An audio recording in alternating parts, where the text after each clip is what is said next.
"That's it, and off air," said one of the men seated behind the camera on the Bodice show. Bodice stood up, as did Raisha.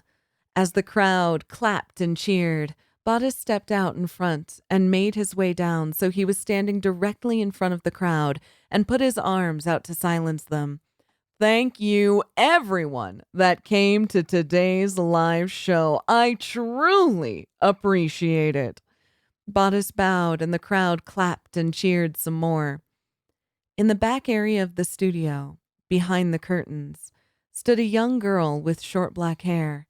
She was dressed very formal, and on her head was a headset with a microphone that curved down towards her mouth. "Good job today, Cindy," said a voice in the headset. "You did great." Cindy smiled as she peeked out of a tiny slit in the curtains to see Bodice greeting the crowd. "It was a group effort for sure. I would not have been able to do this on my own." Cindy pressed a small button on her headset to mute herself. As she stepped away from the curtain, she saw the large man known as the Gargoyle exit one of the dressing rooms. As he did, he was met by Raisha. The Gargoyle was a sight to behold in his own right, but this was the first time that Cindy was close to Raisha. The length of her beautiful orange hair reached down to the back of her thighs, and the mask itself looked like it was made of a solid material when viewing it on TV, but in person it looked fluid and alive, much more haunting and cold, as if it was in control of Raisha and not the other way around. Two Welton representatives began talking, but Cindy couldn't make out what they were saying. Once Bodice joined them, she could hear everything. "I hope I didn't lay it on too thick out there," said Bodice surprisingly loud. Raisha pushed the bangs of her orange hair back with her right hand. "Ah, you were very convincing." "So, how was it?" A voice startled Cindy as she was trying intently to listen to the conversation. "Cindy, are you all right?" Cindy turned to face her boss, a tall woman with a brown ponytail and black-rimmed glasses. Um, oh, Miss Green, I'm so sorry. I've just never seen a person as big as the gargoyle before." Mrs. Green laughed for longer than Cindy felt was necessary. "I forget how wet behind the ears you are sometimes.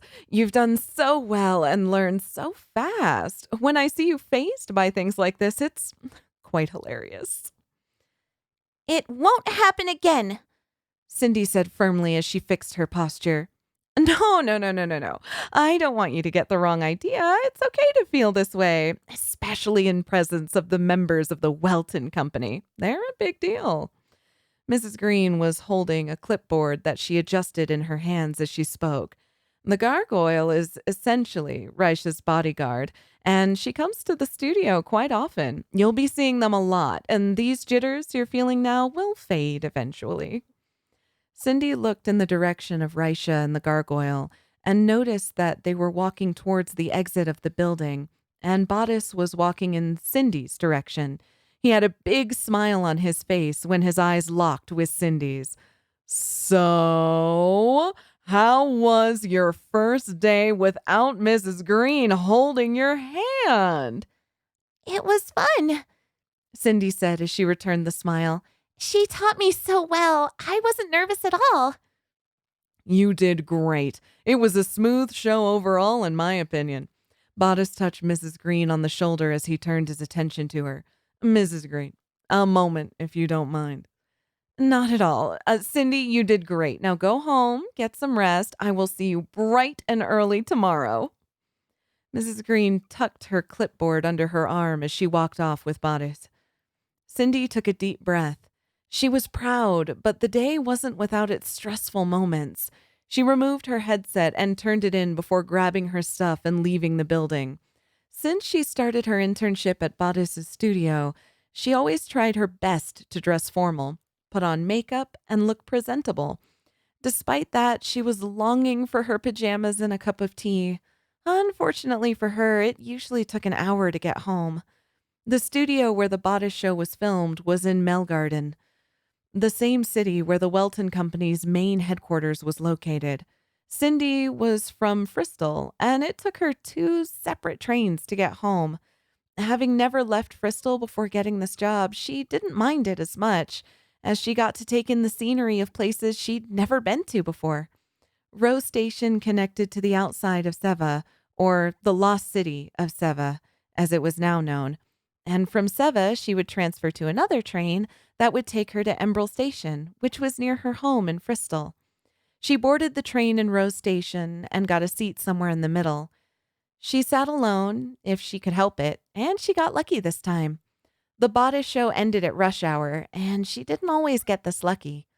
On the ride to Seva, she made sure to ignore her phone and other technology that she kept in her bag, and took the time to admire her surroundings. The streets and places that connected the cities on Novessa were all beautiful and advanced. Meldgarden, where she had just left, was the most mechanically advanced and richest in magic. The Welton Company, being at its center, was responsible for that. Her home city in Bristol was more known for its agricultural prowess, favoring fields and growing food over using metal and technology. Nova 1, the first city on the western half of Novessa, was a mix of everything because it had to be at the time. Cindy watched the places around her whiz by as she swayed back and forth with the movement of the train. She saw numerous men cleaning a wall that had been spray painted, and she watched as large birds flew over the next city, wondering if they were taking in their surroundings the same way that she was. Black smoke rose from another city in the distance. It was hard to tell if it was a fire or if it was just part of the city's industry. When the train from Row Station stopped and let her off at Seva, she grabbed her belongings and made her way outside. Seva was surrounded by fences to keep people out and roped off. The ruins of a once prosperous city were still visible through the fence, and every day she got off the train, she could hear people working far in the distance. Seva was one of the largest cities, and the true cause of its demise was unknown. The mysterious end of Seva was mainly due to the years that had passed since it was destroyed and the lack of survivors from the incident. The easy conclusion people would make was that there was an explosion at one of the factories that set off a series of more explosions that left the city on fire and eventually in ruins. Cindy was forced to walk by these fences and see the destruction every day. This day was different. Cindy groaned in pain as she crashed into a tall man who wasn't moving with the rest of the crowd that exited the train with her.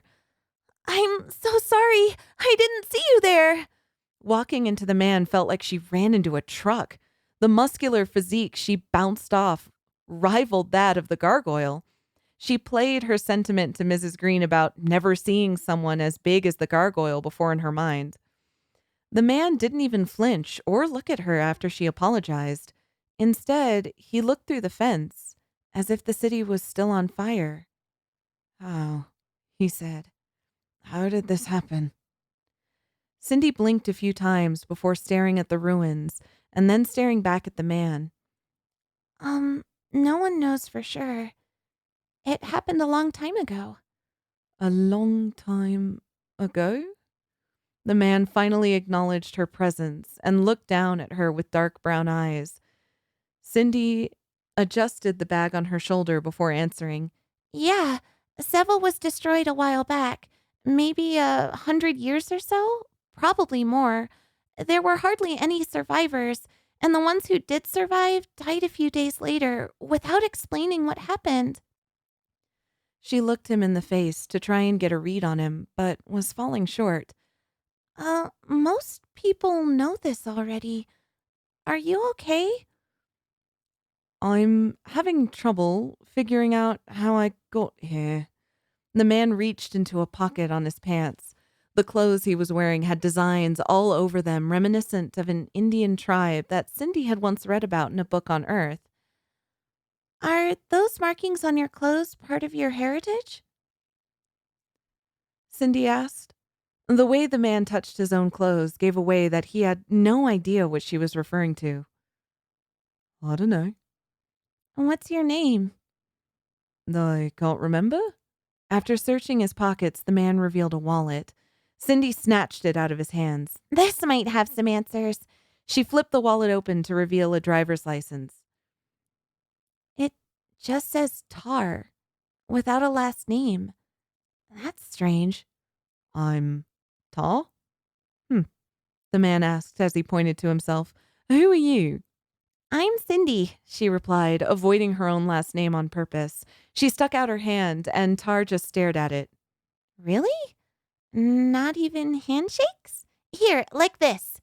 She grabbed his hand that was gigantic in comparison to her own and stuck it out for a proper handshake. Then she shook his hand. Don't squeeze it too hard, okay? Unless you're messing with a friend or don't like the person. She laughed, but Tar didn't get it. Cindy let go, and Tar left his hand out for a moment before bringing it back to his side.